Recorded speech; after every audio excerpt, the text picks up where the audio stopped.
school counselors. Today we're going to talk about behavior. At this time of the year, usually by April, May, or March, we see an increase of behavior situations or problems. It's kind of normal. It's not what we want to, but it's just what happens. You need to be mentally prepared and ready for the action steps that you may need to do, or the things you may need to do to support your campus, your students, and families. Okay, so the first thing, some things that can help to de-escalate the behavior problems is that you have a positive rewarding system for the students throughout the whole school year.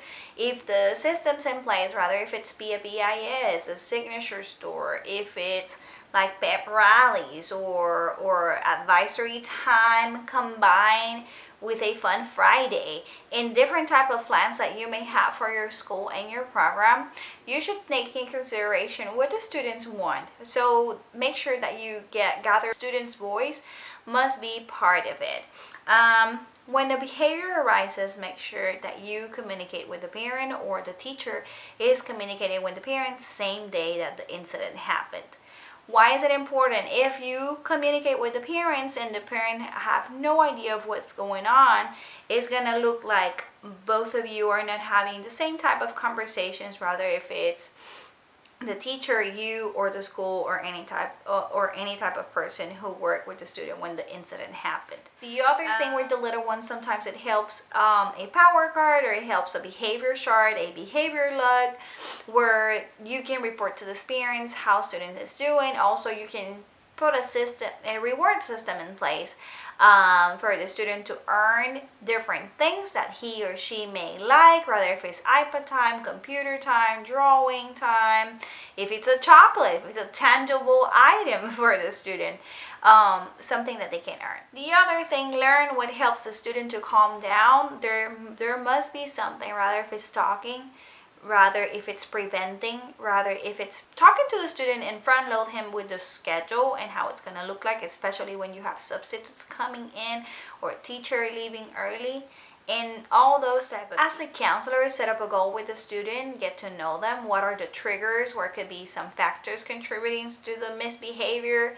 And connect with the student. Connect those interventions with your sessions, rather if it's individual or group counseling. Help the student whenever the student is agitated. Talk to the student that the goal is to de-escalate and then go back to the classroom. Sometimes the students may think that seeing the counselor, or even the teachers may think that seeing the counselor is a reward, and no, so you need to be very straightforward and explain to the student that, hey, we're going to de-escalate, we're going to talk, and then you're going back to the classroom. It's not like you can spend the rest of the day here. Okay, so last but not least, explain the student consequences for the behavior. Even though we are not the disciplinarians, we're not the administrators, but the student needs to understand for every behavior there's a consequence. And in our role, it's very important that we provide real life scenarios or real life examples where they can understand that what we're doing is going to have consequences. The counselor, for example, me, Miss Santiago, I'm not going to provide the consequences for the student, but if I don't pay, for example, my mortgage every month, what will happen, right? I will lose my home eventually. That's not what we want, right? So if you don't do your job every day, or if you get in trouble every day, at a certain point you're going to have in-school suspension, or you're going to have lunch detention, or then you're going to, depending on what happened, out-school suspension. That means that we need to reach out to your parents. Maybe they're going to be grounded at home, maybe they're not. We don't know those details, but for every action there's consequences. Recently we were talking about providing an example for a student, and we have a comfort dog in our campus, and she was telling the student, she came with the dog, and she was telling the student, if I don't feed my dog every day, what is going to happen? I'm making the choice by not feeding my dog. So what do you think it will happen to her if I don't provide food for her?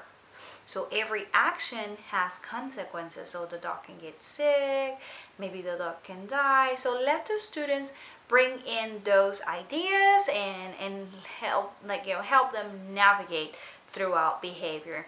This time of the year, usually that's what happens. It could be a consequence after COVID that some people got a lot of freedom, some of us didn't have a lot of structure. So there's a bunch of things happening at the same time as a society. It's worldwide. Don't think that you are alone in this. That's the most important part. Do not think you're alone in this. This is happening to all of us. We're trying to navigate as best as possible. Other type of resources could be, I read this book and I took this training about tough kids. It came with a book and it was really, really, really good. And let me keep thinking in my head, because that was one of the questions about behavior, what type of programs. Implement any type of reward system, either if it's an ice cream party, if it's a fun Friday, goofy games, if it's a color run activity, something to incentive your students and try to help them calm down. Don't forget that they need to identify triggers and they need to find ways to calm down, rather if you're there or if you're not. If you're there, amen. If you're not there, what the student is going to do? He needs to learn how to decompress. Well, let me know your questions. Let me know what questions you may have.